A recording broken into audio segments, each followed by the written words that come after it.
The stars had always called to humanity. For thousands of years, people looked up at the night sky and wondered what was out there. They built telescopes. They sent rockets. They walked on their moon. And, finally, after centuries of dreaming, they built ships that could travel between stars. Admiral Tahoe stood on the bridge of the horizon's edge, Earth's first deep space exploration vessel. He was a tall man with gray hair and tired eyes. He had seen too many wars on Earth. He had buried too many friends. When the United Earth government asked him to lead humanity's first journey beyond their solar system, he said yes. He hoped that out there, among the stars, humanity might find something better than the endless fighting they had known on their home world. "Admiral, we are approaching the Kepler system," said Hannah, the ship's navigator. She was young, barely 30 years old, with short black hair and quick eyes that never missed anything on her screens. "Good," Tahoe replied. "What do our sensors show?" Byung-ho, the chief engineer, looked up from his console. He was a heavy man with thick hands that had built and repaired more machines than he could count. "Sir, I am reading something strange. There are metal structures around the fourth planet. Big ones." The bridge went quiet. Everyone knew what this meant. They were not alone in the universe. "Yuna," Tahoe said calmly, "open all communication channels. Let us see if anyone wants to talk." Yuna, the communications officer, nodded. She was a serious woman who rarely smiled, but she was the best at her job. Her fingers moved across her console, sending out signals in every language and format humanity knew. For 10 minutes, nothing happened. Then, the screens lit up with warnings. "Admiral!" Hannah shouted. "Ships. 17 of them, coming out of nowhere." Tahoe watched as massive vessels appeared around them. Each one was 3 times the size of the horizon's edge. They were beautiful in a terrible way, with smooth black hulls and weapons that glowed with strange energy. The human ship was surrounded. "We are being hailed," Yuna said. Her voice was steady, but Tahoe could see fear in her eyes. "Put it through." The main screen flickered, and a face appeared. It was not human. The creature had gray skin, 4 eyes arranged in a diamond pattern, and a mouth full of small, sharp teeth. It wore armor that looked like it was made from living metal. "I am High Commander Torek of the Velen Empire," the creature said. Its voice was deep and cold. "You have entered our territory without permission. Your species is unknown to us. You will surrender your vessel and submit to Imperial processing. If you resist, you will be destroyed." Tahoe looked at the screen for a long moment. Behind him, his crew waited. He could feel their fear. He could also feel their hope. They had come so far. They had dreamed of meeting other life forms. And, now, the first aliens they met were pointing guns at them. He thought about Earth.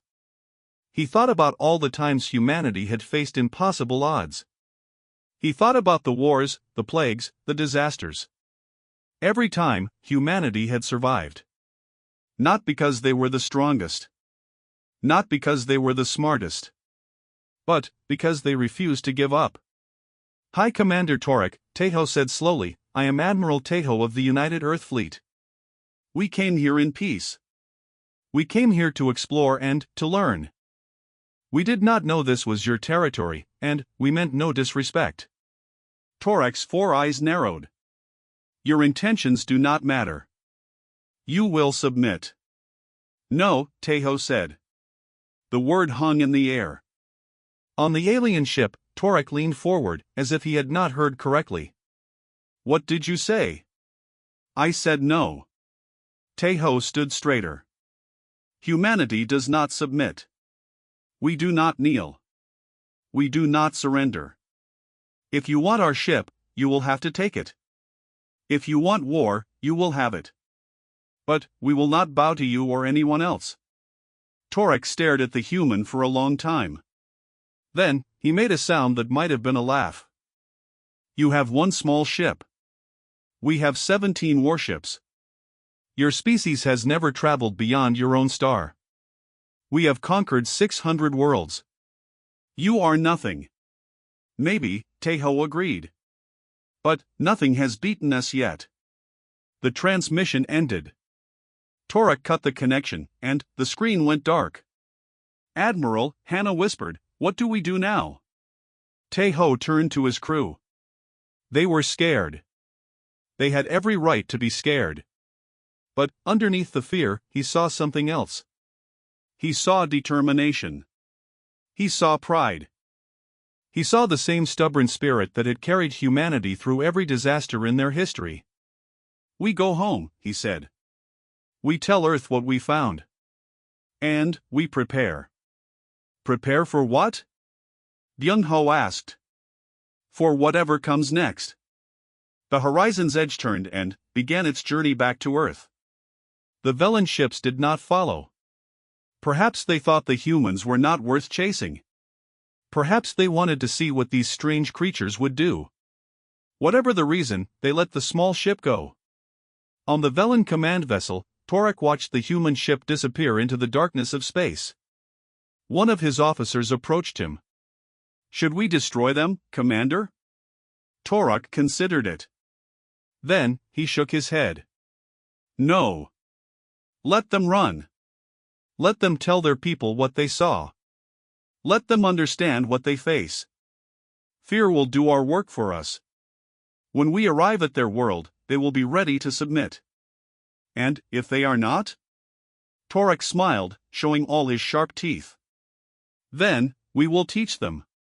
The same way we taught the Krill, the Mora, and the Then. The same way we taught every species that dared to resist.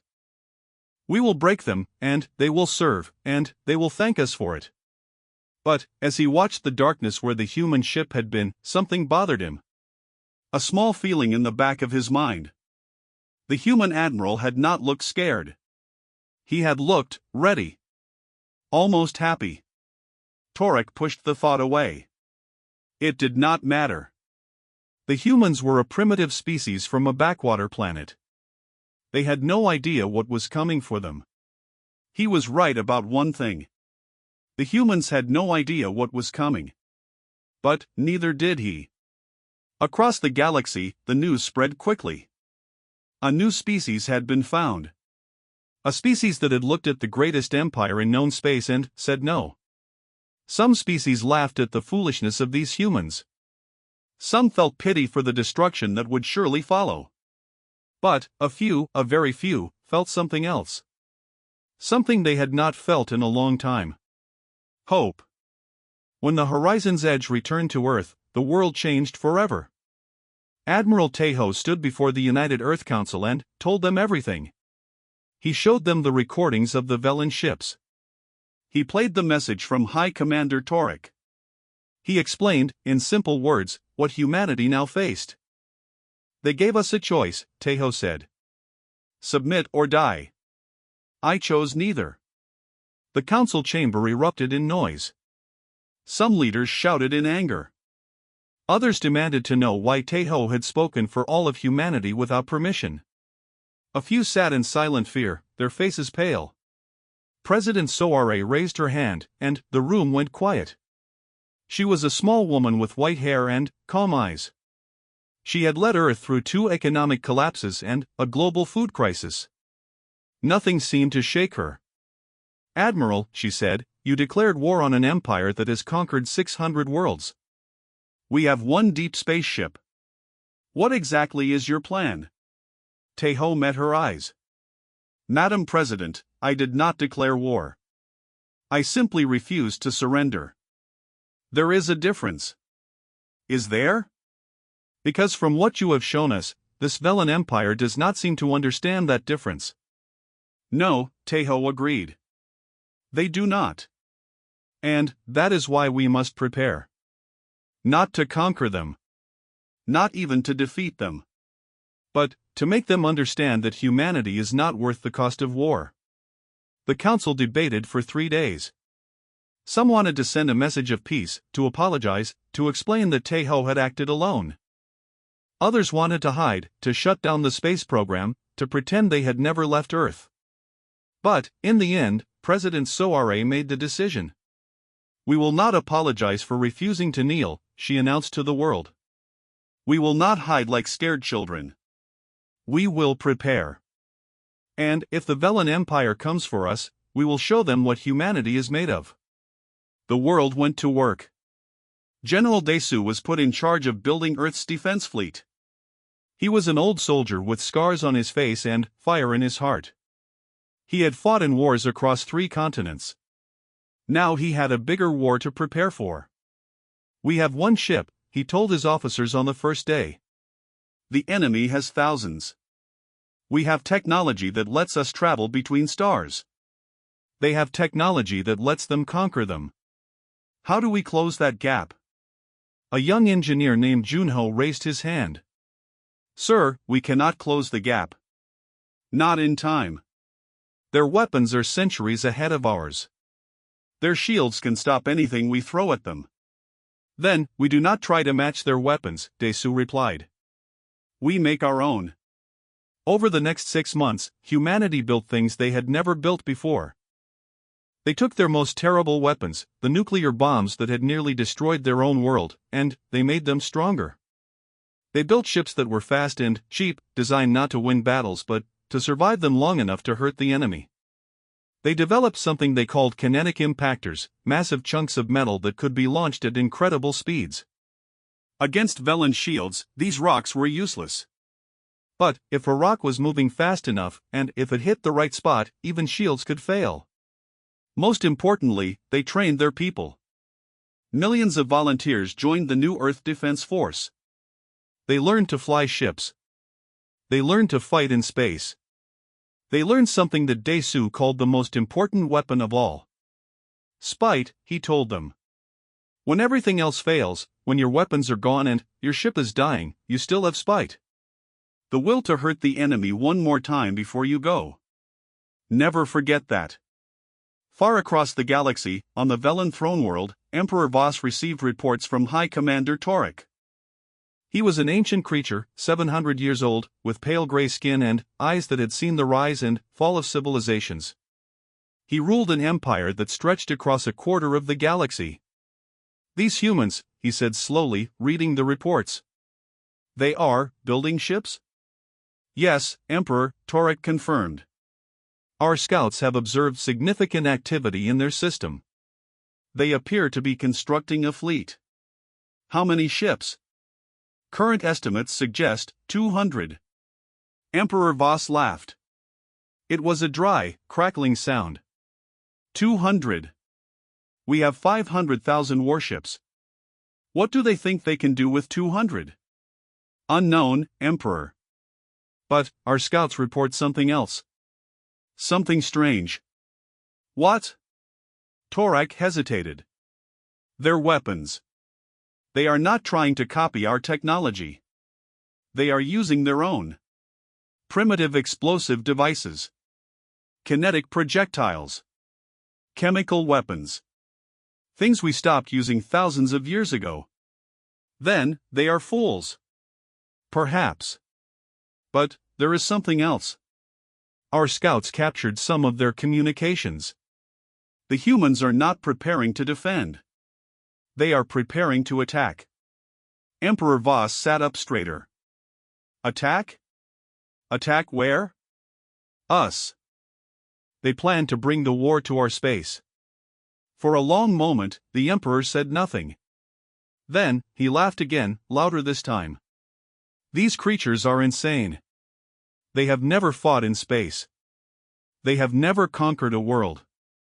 And they think they can attack the Velen Empire? It appears so. Torek, I want you to gather a fleet. Go to this human world. Show them what happens to species that defy us. Make an example of them that the galaxy will remember for 10,000 years. How many ships shall I take?" 5,000. That should be enough to destroy their little fleet and burn their world. But do not kill all of them. I want slaves. I want them to serve us and remember that they could have submitted peacefully." Torek bowed. "It will be done, Emperor." As he left the throne room, Torek thought again about the human admiral. About the way he had stood on his tiny ship, surrounded by Velen warships, and refused to surrender. There had been something in his eyes. Not madness. Not stupidity. Defiance. Pure, absolute defiance. Torek had seen that look before, in other species, long ago. Species that no longer existed. Species that the Empire had ground into dust. The humans would be no different. On Earth, Admiral Tejo stood in a shipyard, watching the last of the new fleet being completed. 207 ships. It was not much. It was not enough. But it was what they had.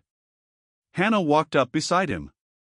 She had been promoted to captain, given her own ship to command.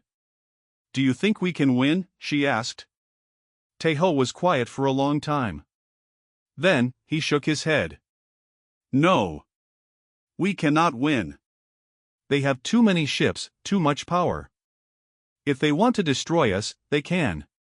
Then, why are we fighting?" Tejo turned to look at her. In his eyes, she saw something that surprised her. Not fear.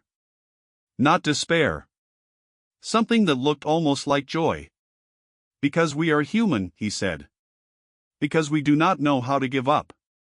Because even if we lose, we will make them remember us.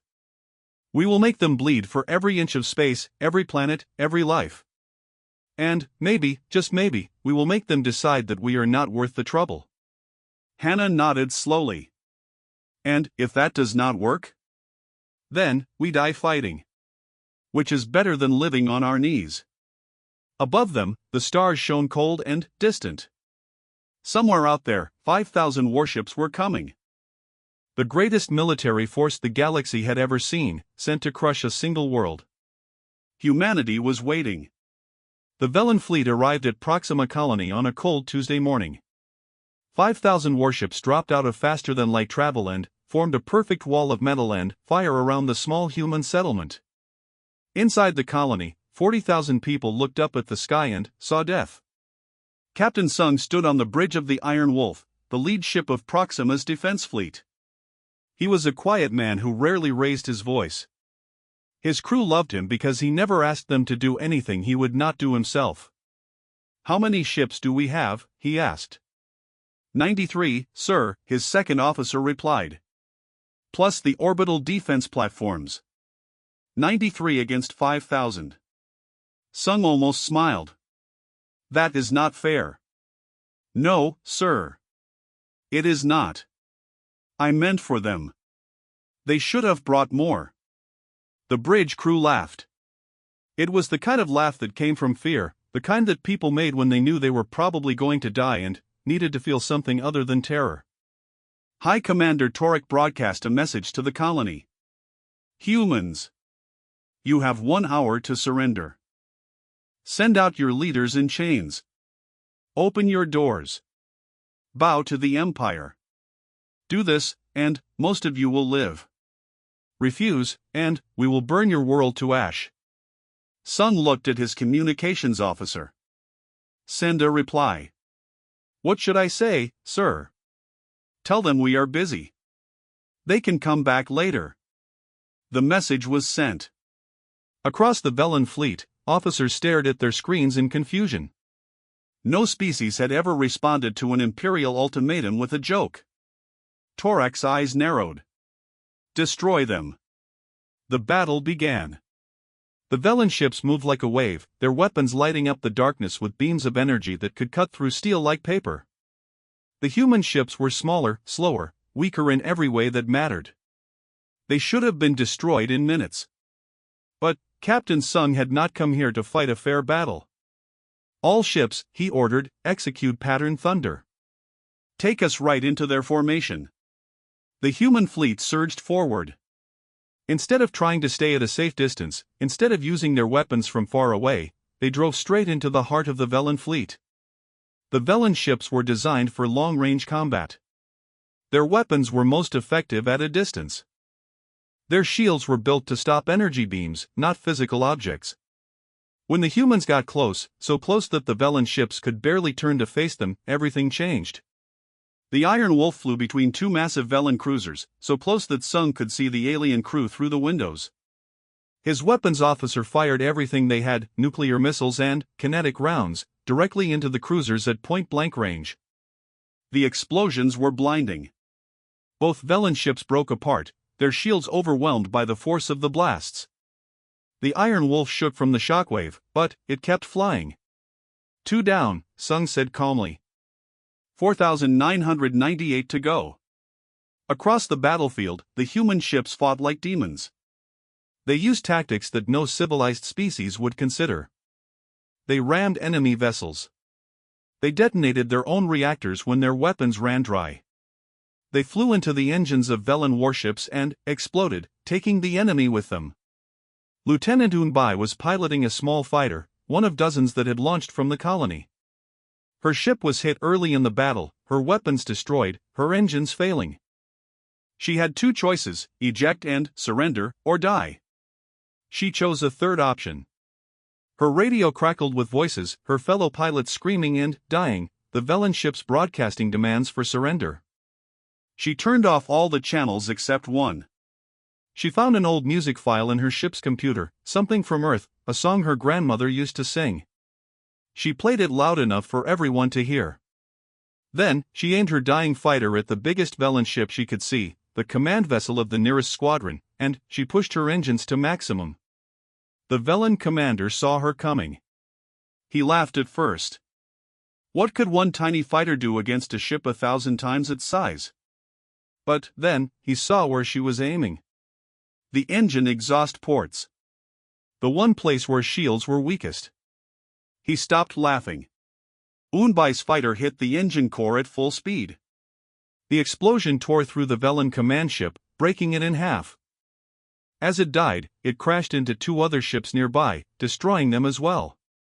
3 ships killed by 1 pilot in a broken fighter. Across the battlefield, the Velen forces hesitated. This was not how wars were supposed to work. The weaker side was supposed to surrender. They were supposed to beg for mercy. They were not supposed to laugh and sing and throw themselves into death with joy in their hearts. High Commander Torek watched from his flagship, far from the battle. His hands gripped the arms of his chair so hard that the metal bent. "How many ships have we lost?" he demanded.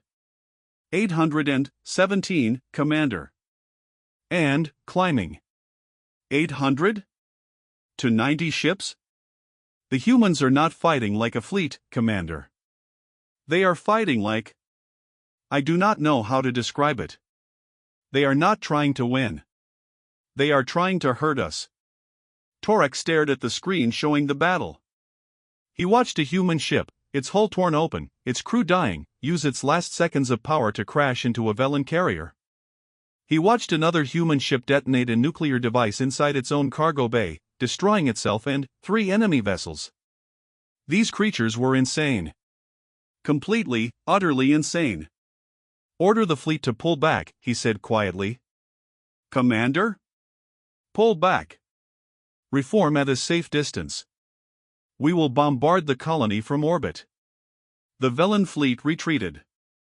The surviving human ships, fewer than 30 now, did not chase them. They could not. Most of them were too damaged to move. They simply hung in space, bleeding air and fire, and watched the enemy run. Captain Sung was still alive. His ship was dying around him, but he was alive. He opened a channel to the colony below. "Proxima Colony, this is Captain Sung. The enemy fleet is pulling back.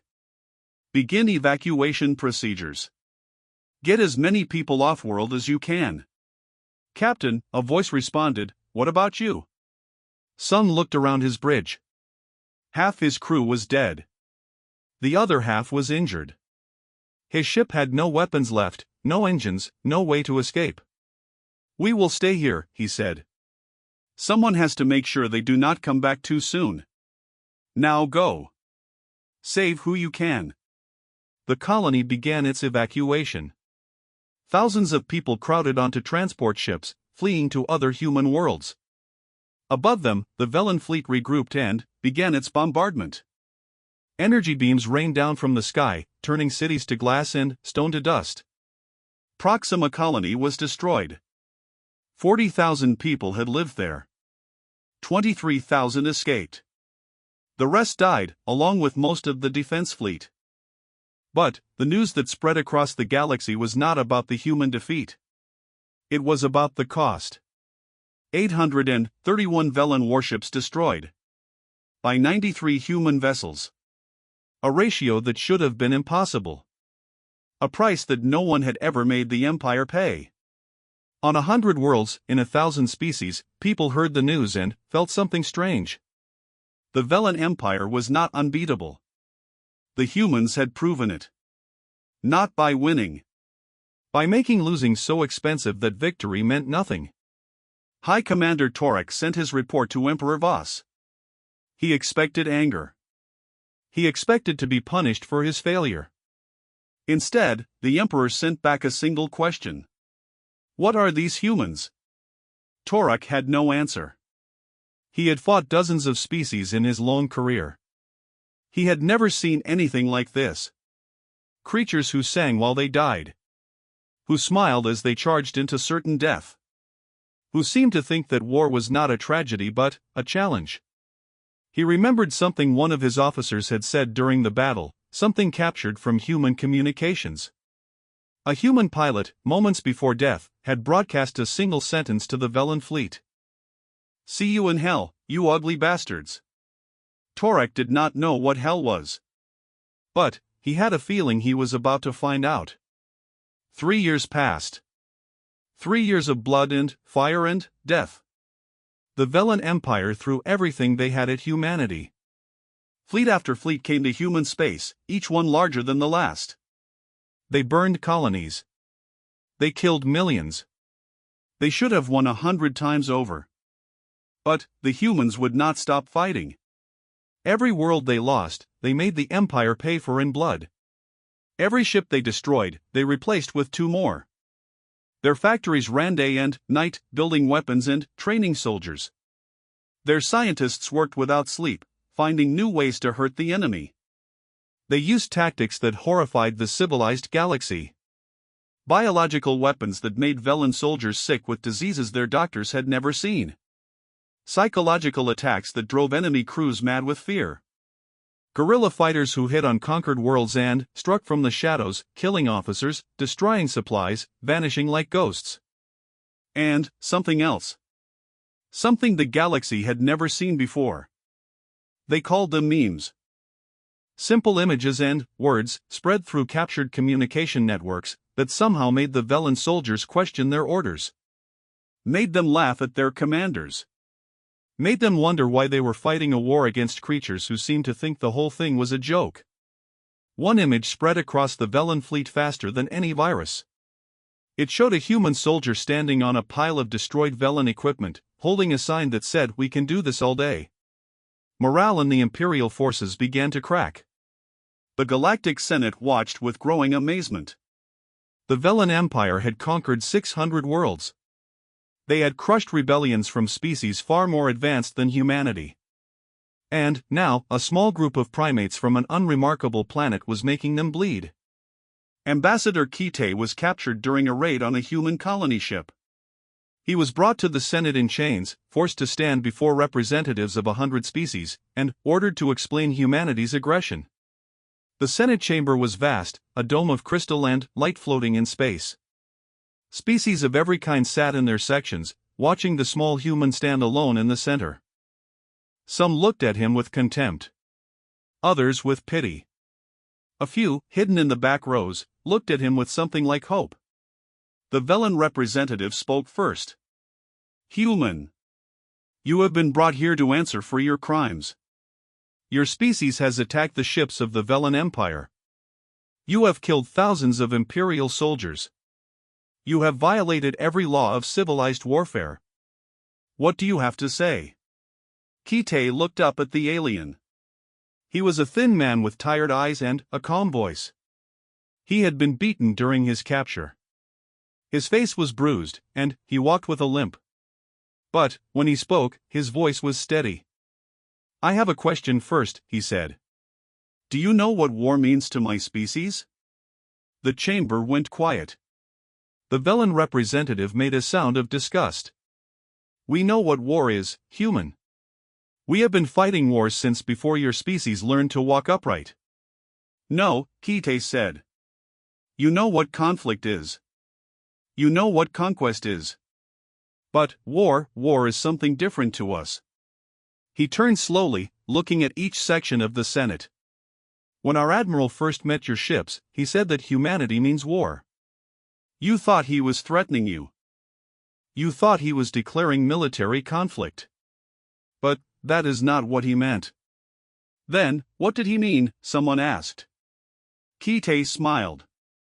It was a strange smile, tired and sad and somehow triumphant all at once. On our world, we have wars against many things that are not enemies. We have wars on poverty. Wars on disease. Wars on hunger. Wars on injustice. When we say we are at war with something, we mean we will fight it with everything we have. We mean we will never stop. We mean it has become personal. The Senate was silent. When Admiral Tejo said humanity means war, he was not threatening your empire. He was making a promise. A promise that we would fight for our right to exist. Not to conquer you. Not to destroy you. Just to survive. Just to be free. The Velen representative laughed. A pretty speech. But it changes nothing. You have attacked us. You have killed our people. You will be punished. We defended ourselves, Kite said quietly. Your commander gave us a choice, submit or die. We chose neither. Every battle we have fought has been in defense of our homes, our families, our future. We did not ask for this war. We do not want your empire. We do not want your worlds. Then, what do you want? Kite's eyes met the Velen's. We want you to leave us alone. That is all we have ever wanted. But, you could not accept that. You demanded that we kneel. And, we will not kneel. Not to you. Not to anyone. Not ever. The words echoed through the chamber. Some species shifted uncomfortably in their seats. The Velen representative looked around, suddenly, aware that the mood had changed. You speak of freedom, a new voice said. It came from the section where the then sat, an ancient species with long memories. But, the Empire speaks of order. Of peace. They say that submission brings safety. Does it? Kite asked. I have read your history. The then submitted to the Empire 3,000 years ago.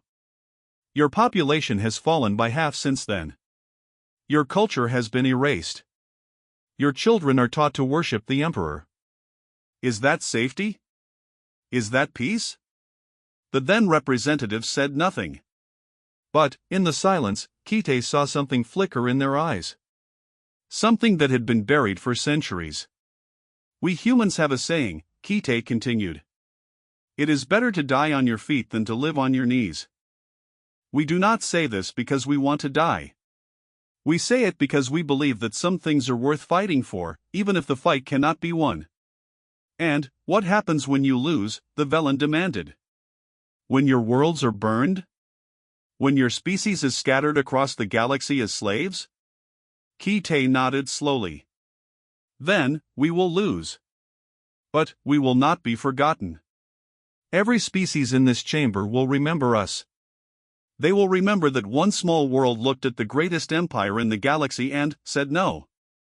They will remember that we fought. And, maybe, someday, they will remember how to fight too. The Senate chamber erupted in noise. Some species shouted in anger. Others sat in stunned silence. The Velen representative demanded Kite's execution. But, something had changed. The mood was different. The way species looked at each other was different. Kite was taken away. He did not know what would happen to him. He did not know if his words had made any difference. But, as he was led out of the chamber, he heard something that made him smile. Laughter. Not mocking laughter. Not cruel laughter. But the kind of laughter that comes when you realize something absurd and wonderful at the same time.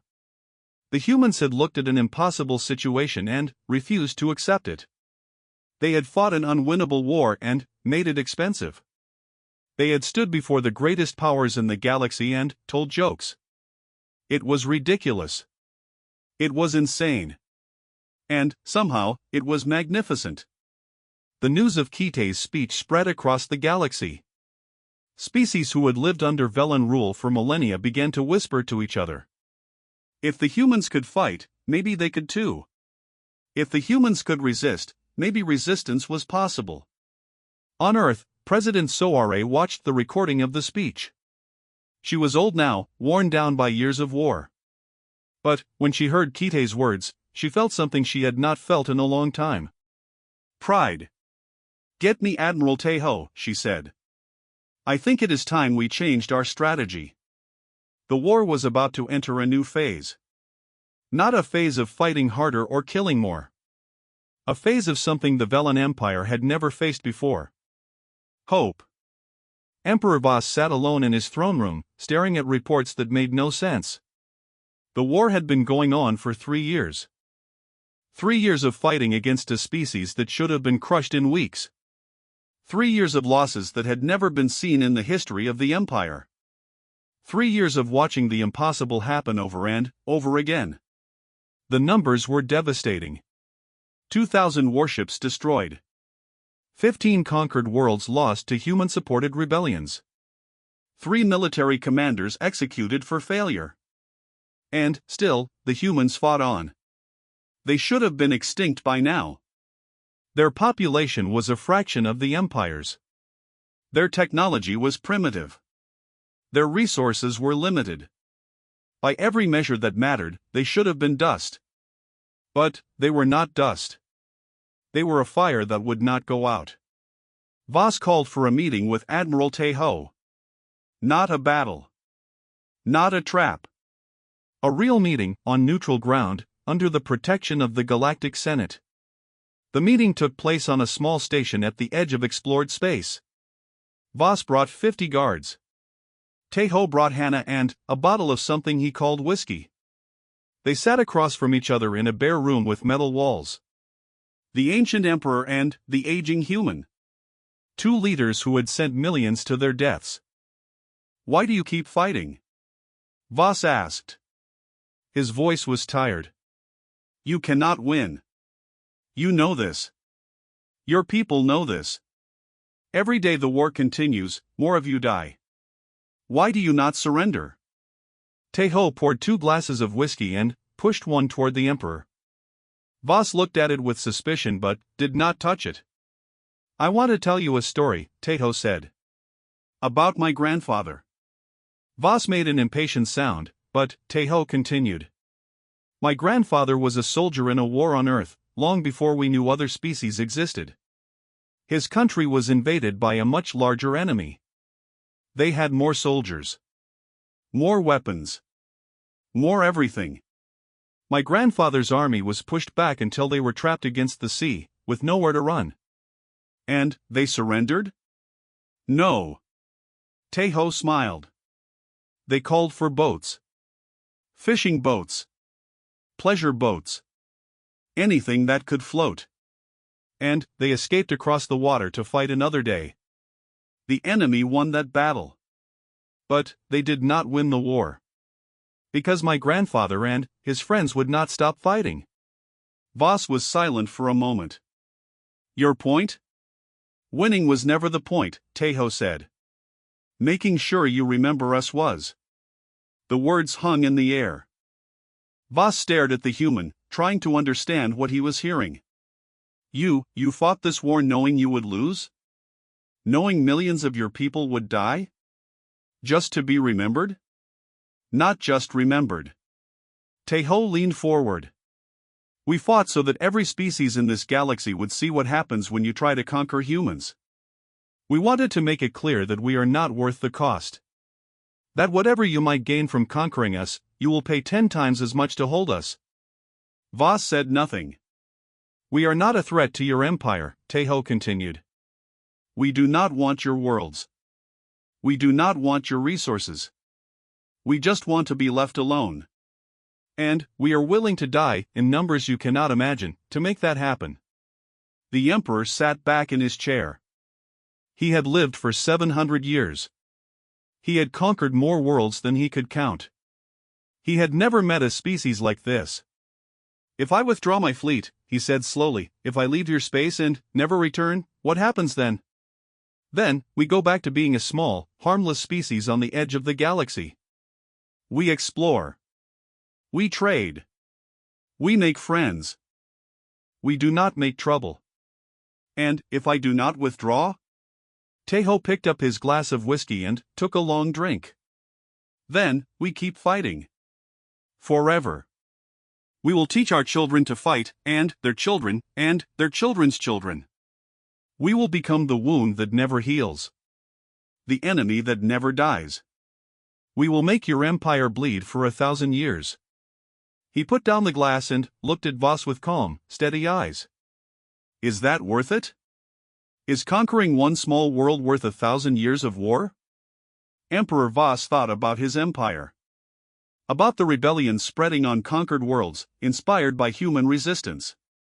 About the morale of his soldiers, shaken by enemies who sang while they died. About the cost, in ships and soldiers and resources, of a war that seemed to have no end. No, he said finally. It is not. The treaty was signed the next day. The Velen Empire withdrew from human space. They released their human prisoners, including Ambassador Kite. They agreed to leave humanity alone, forever. In exchange, the humans agreed to stay in their own corner of the galaxy and not cause trouble. It was not a victory. It was not a defeat. It was something new. Something that had never happened before. A draw. The news spread across the galaxy like wildfire. The Velen Empire, the greatest military power in known space, had withdrawn from a war. Not because they were beaten. Not because they were afraid. But because one small species had made winning too expensive to be worth it. And the galaxy laughed. Not at humanity's weakness. Not at their foolishness. But at the absurdity of what they had done. They had looked at an impossible situation and refused to accept it. They had fought a war they could not win and somehow not lost. They had made the mighty empire give up through sheer stubbornness. On 100 worlds, species who had lived under Velen rule for thousands of years started to whisper. If the humans could do it, maybe they could too. Maybe freedom was not impossible. Maybe all it took was the courage to say no. On Earth, the celebration lasted for weeks. People danced in the streets. They sang songs about the heroes who had died. They looked up at the stars and felt, for the first time in 3 years, something other than fear. Admiral Taeho stood at the window of his office, watching the celebrations below. He was old now. The war had taken years from his life. But he was alive. His people were alive. And they were free. Hannah walked up beside him. She was a captain now, commander of her own ship, hero of a dozen battles. But, to Taeho, she was still the young navigator who had stood beside him on that first day, when everything changed. What now? She asked. Taeho smiled. It was a tired smile, but there was warmth in it. Real warmth, not the grim humor that had carried him through the war. Now we make friends, he said. Aggressively. Hannah laughed. Is that even possible? After everything that happened? I think so. He turned to look at her. Do you know what the other species are calling us? The ones who were watching the war? No. What? The crazy ones. The species that refused to die. The fools who made the empire blink. He chuckled. I think that is the best reputation we could ask for. No one will try to conquer us now. The cost is too high. So we can focus on other things. Exploration. Trade. making the galaxy a little bit better than we found it. And if someone else tries what the Velen did? Tejo's smile faded, replaced by something harder. Something that had been forged in 3 years of war and loss and sacrifice. Then, we remind them why that is a bad idea. Far across the galaxy, in the court of Emperor Voss, a young officer asked a question that would be repeated for generations. Emperor, why did we stop? We had more ships. More soldiers. We could have destroyed them eventually. Voss looked at the young officer with ancient, tired eyes. Yes, we could have. But, at what cost? How many more ships would we lose? How many more soldiers would die? And, in the end, what would we have? A burned world full of dead rebels and a galaxy that watched us struggle against primates with nuclear weapons. He shook his head slowly. Some victories are not worth winning. Some enemies are not worth fighting. The humans taught us that. I hope we never forget the lesson. The galaxy had changed. Not because of a great battle or a brilliant strategy. But because one small species, facing impossible odds, had simply refused to give up. They had shown the galaxy what was possible when you cared more about freedom than survival. And, in the end, the galaxy laughed with them. Because in a universe that often seemed cold and cruel and pointless, the humans had proven something wonderful. That stubbornness, and spite, and a good sense of humor could change everything. The stars had always called to humanity. Now, finally, humanity answered. Not as conquerors. Not as victims. But as friends. Aggressively.